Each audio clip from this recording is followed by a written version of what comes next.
नमस्कार मंडळी, कृषी दर्शन कार्यक्रमात आपले स्वागत.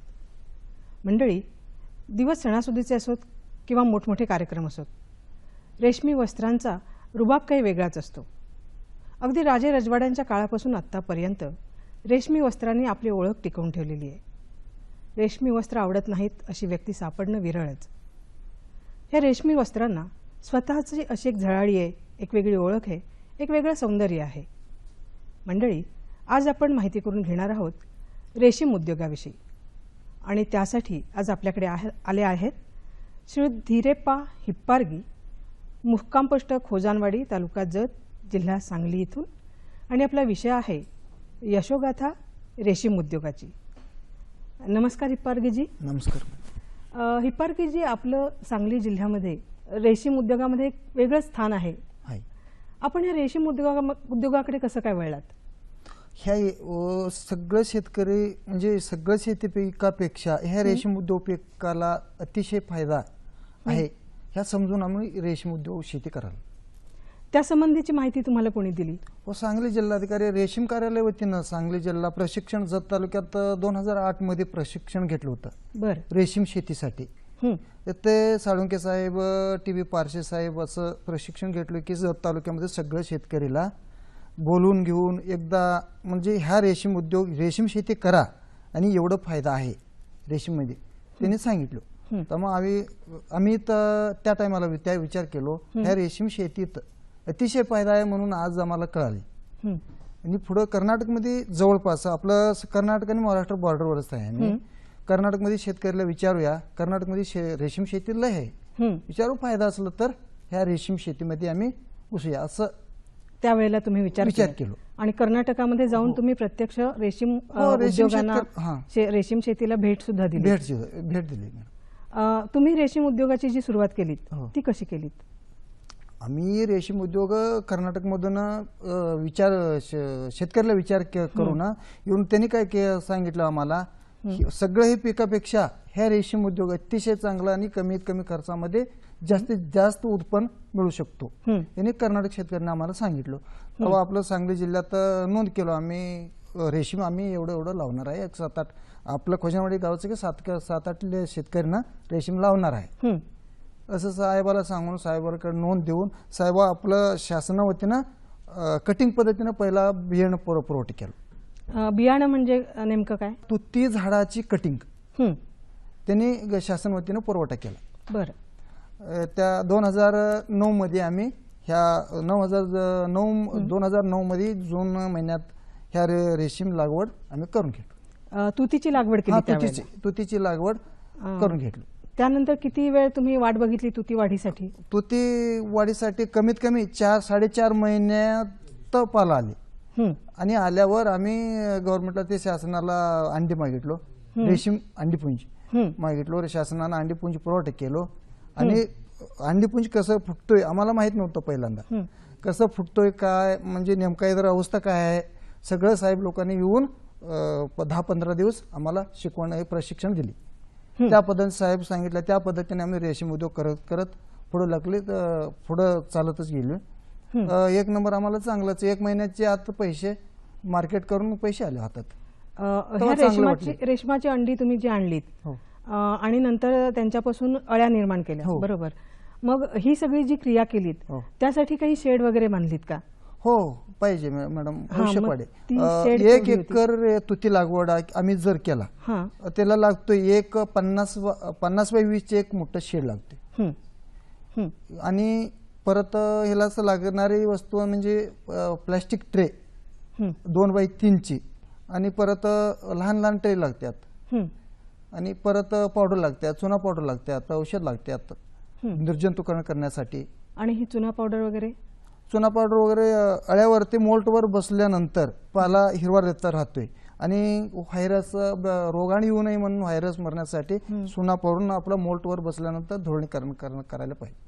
म्हणजे तुम्ही अंडीपुंज त्या ट्रेमध्ये ठेवण्याच्या आधी सगळं जी शेड आहे ती निर्जंतुक करून घेता आणि सगळं सामान सुद्धा निर्जंतुक करून घेता आणि त्यानंतर ते अंडीपुंज तुम्ही ट्रेमध्ये ठेवता, बरोबर? अंडीपुंज फुटायच्या अगोदर 3 दिवस पहिला ब्लॅक बॉक्सिंग म्हणून आम्ही करून व्यवस्थित ठेवतो. ब्लॅक बॉक्सिंग आता तुम्ही म्हटलं ती क्रिया काय आहे? म्हणजे लहान लहान ट्रे मध्ये अंडी एकदम एक टायमामध्ये फुटायचं म्हणून black boxing 1 foot by फूटचे tray असतोय, त्याच्यात 50 अंडीपुंज एका ट्रे मध्ये बसतोय, व्यवस्थित पातळ करून त्या लहान ट्रे मध्ये घालून आणि वर टिश्यू पेपर झाकून पॅक मारून आणि कापडामध्ये बांधून 3 दिवस ठेवतो. आणि ते हॅचिंगची डेट असते, अंडी फुटायची डेट असते, डेट आणि सॅम्पलला थोडंफार वेगळा काढून ठेवलेला बाहेर काढून ठेवतो. ते पूर्ण फुटल्यानंतर ह्याच्याकडे बघून पूर्ण हे फुटलं की फुटणारच ना, फुटलेलंच असणार, ते काढून उघडून आणि परत लहान नेट लावून पाला लावतो. ते लहान नेट कशासाठी? आणि तो पाला अंड्यातनं ज्या वेळेला अळी बाहेर येते त्यावेळेला तिला खाद्य लागतं. हो. तुम्ही हे नेट वगैरे जे काही लावता तर त्यावेळेला ते खाद्य कुठे ठेवता आणि अंड्यातनं आणि अंडी आणि अळ्या हे वेगळं वेगळं कसं करता? वेगळं म्हणजे लहान ट्रेमध्ये लहान छिद्राची हे नेट जाळी असते, त्या जाळ्या हातरून वर फ्रेमवर हातरून त्या जाळीवर एकदम लहान बारक्या बारक्या तुकडी केलेला पाला त्या अळ्यावर लावतो, ते नेटवर लावतो. आणि भूक लागलेल्या अळ्या खायसाठी वर पाल्याकडे आलेला असतोय आणि मोकळा अंडी काय असतो खाली नेटची खाली असतोय. नेटची वर धरून बाहेर म्हणजे दुसऱ्या ट्रेमध्ये मोठ्या ट्रेमध्ये घेतलो की अंडी बाहेरच निघते. म्हणजे वरच्या नेटवर त्या अळ्या येतात. हो. आणि मग त्यानंतर मग काय तुम्ही करता?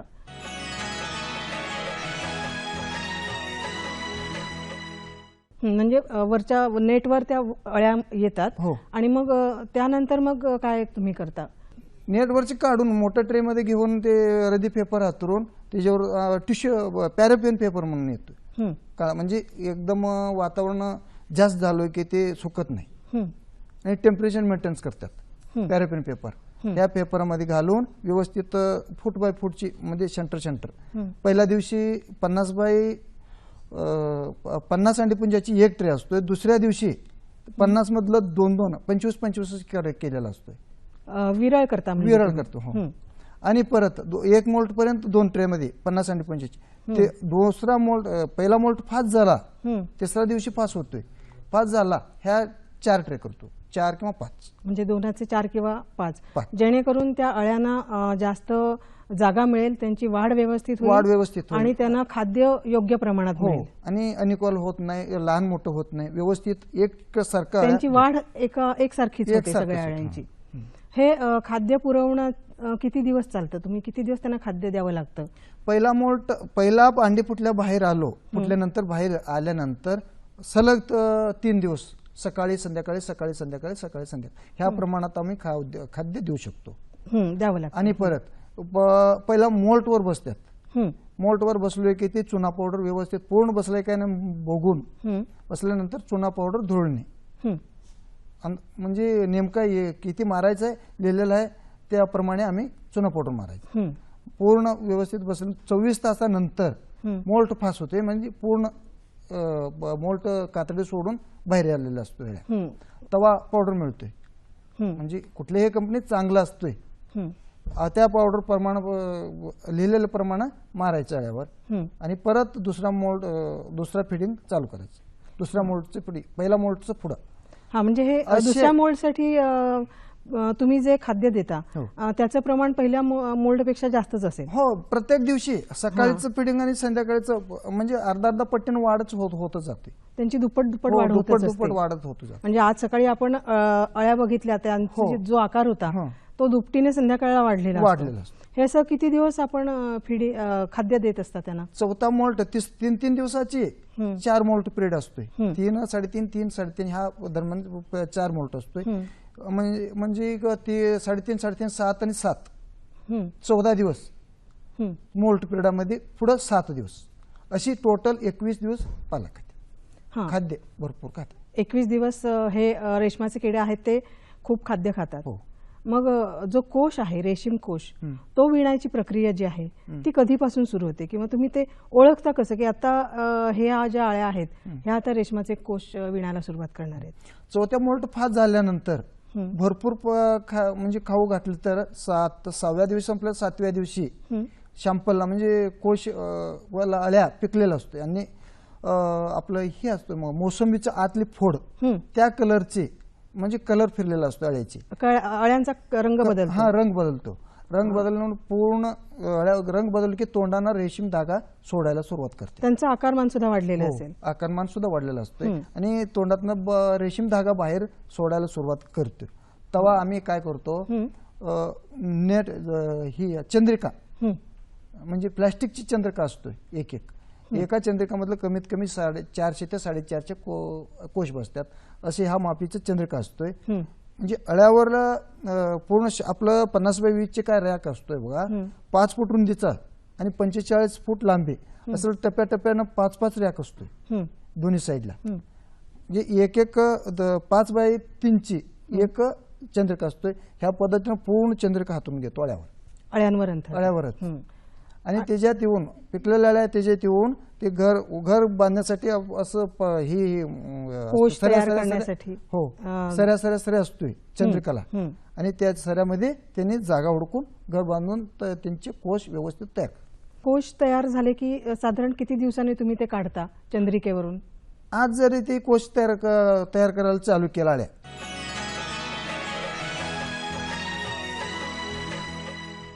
तयार झाले की साधारण किती दिवसांनी तुम्ही ते काढता चंद्रिकेवरून? आज जरी ते कोश तयार करायला चालू केला अळ्या, 4 ते 4.5 दिवस 5 दिवस पर्यंत बांधतात. 5व्या दिवशी संपत आलो की ते कोश पूर्ण मोठं होऊन ठणठणीत झालेला असतो, कठीण.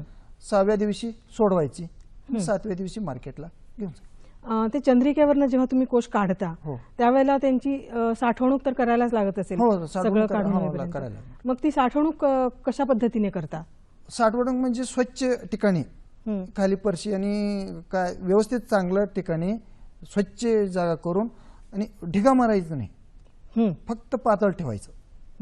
हवा खेळती हवा राहायला पाहिजे या ठिकाणी. कमीत कमी म्हणजे अर्धा फुटाची आत पसरून ठेवायला लागतं. हे कोश तयार झाले की किती दिवसांमध्ये ते त्यांची विक्री व्हायला लागते? शेतकऱ्याला फायदा व्हायसाठी 7व्या किंवा 8व्या दिवशी मार्केट व्हायलाच पाहिजे. बरं. पत्तर पुढं आपलं 9व्या दिवशी चालतोय, 10व्या दिवशी पर्यंत 12-13 दिवस पर्यंत चालतोय, तरी शेतकऱ्याला घट येतो. कशी काय? म्हणजे रेशीम वजन कमी येत प्रत्येक दिवशी वजन कमी येत राहतं. म्हणजे शेतकऱ्याला 7व्या किंवा 8व्या दिवशी मार्केट करायलाच पाहिजे. एकदा आता हे कोश तयार झाले, तुम्ही ते पोत्यामध्ये घेतले एकत्र करून, आणि विक्रीसाठी तुम्ही कोणत्या बाजारपेठेमध्ये घेऊन जाता त्यांना? आता काय झालं मॅडम, महाराष्ट्रामध्ये कुठलंही मार्केट व्यवस्था चांगलं नाहीच. आपल्या महाराष्ट्रामध्ये रेशीम कोशांची विक्री होत नाही, चांगलं नाहीच. म्हणजे काय झालंय नेमकं, जालन्याला भरपूर रेशीम शेतकरी आहे, सोलापूरला आहे, अहमदाबाद, बीड, लातूर, नांदेड, इकडे सगळं महाराष्ट्रात कमीत कमी चिकारो 15,000 वर शेतकरी आहे. सगळं शेतकऱ्यांना काय करलं, कर्नाटक राज्याला फायदा करून द्यायला लागले. म्हणजे तुम्हाला विक्रीसाठी कर्नाटक राज्यामध्ये जावं लागतं? हो, कर्नाटक राज्यामध्ये चांगला भाव मिळतोय, आणि प्रत्येक जिल्ह्याला तालुक्याला एक मोठं म्हणजे धागा काढायचे रिलिंग मशीन आहे, आणि दलाल व्यापारी लोक भरपूर आहेत. त्या पद्धतीने आपला महाराष्ट्रात सुद्धा प्रत्येक जिल्ह्याला प्रत्येक तालुक्याला रेशीम कुठं ठिकाणी जागा आहे, त्या ठिकाणी रिलिंग फॅक्टरी पाहिजे, आणि परत मार्केटची सुविधा पाहिजे, व्यापारी पाहिजे. आता तुम्ही हे जे विक्रीसाठी रेशीम कोश घेऊन जाता, तेव्हा तुम्ही त्या विक्री केंद्राला डायरेक्ट तुम्हीच विकता की मध्ये काही दलाल वगैरे असतात? म्हणजे गव्हर्नमेंटचेच मार्केट आहे, दलाल कोणी नसते, गव्हर्नमेंटचंच मार्केट आहे. व्यापार लोकांना आम्हाला फसवतात. का? घेता वेळी महाराष्ट्र आपलं MH आणि कर्नाटकच्या शेतकऱ्याला वेगळा दर, आणि महाराष्ट्राच्या शेतकऱ्याला वेगळा दर. तुम्हाला कमी दर दिला जातो? हो, कमी दर, आणि लांबूनच गेलेला ही एक तोटा, आणि ते दर एक कमी. असं होऊन महाराष्ट्रात रेशीम म्हणजे शेतकऱ्यांना मागे सरायला लागलं. ही सगळं व्यवस्था आपलं महाराष्ट्रात जरी झाला, पूर्ण महाराष्ट्र प्रत्येक शेतकऱ्याने 1 एकर लागवड जर केला, पूर्ण महाराष्ट्रामध्ये रेशीम शेतीच होऊ शकते. एक क्रांतीच होऊन जाईल. क्रांतीच होऊन जाईल. हिपारगेजी, शेवटी तुम्ही आमच्या शेतकरी बांधवांना असा कोणता यशाचा मंत्र द्याल की तुमच्यासारखं त्यांचा सुद्धा आर्थिक विकास होईल? होय मॅडम, प्रत्येक शेतकऱ्यांना आपला आल महाराष्ट्राची प्रत्येक पाणी असणारे, चांगलं जमीन असणारे शेतकरीनं 1 एकर करून, म्हणजे वर्षात 4 ते 5 वेळे पैसे हातात घेऊन बसायला काय अगदी एक नंबर उद्योग आहे. सगळं शेतकऱ्यांना एक एक एकर रेशीम करू दे आणि प्रत्येक 3 महिन्यात एकदा पैसे घेत बसू दे, हे माझं हे. म्हणजे त्यातून त्यांना चांगलं आर्थिक उत्पादन होईल. होईल. पारंपरिक पिकांकडे न वळता हो. ह्या रेशीम उद्योगाकडे वळलं तर फारच चांगलं होईल. फारच चांगलं होईल आणि एक नंबर चांगलं. हिपारगी साहेब, आज आपण इथे आलात आणि आमच्या शेतकरी बांधवांना रेशीम उद्योग कसा यशस्वी करायचा याबद्दल फारच उपयुक्त अशी माहिती दिलीत. त्याबद्दल दूरदर्शनच्या वतीनं मी आपले आभार मानते. धन्यवाद.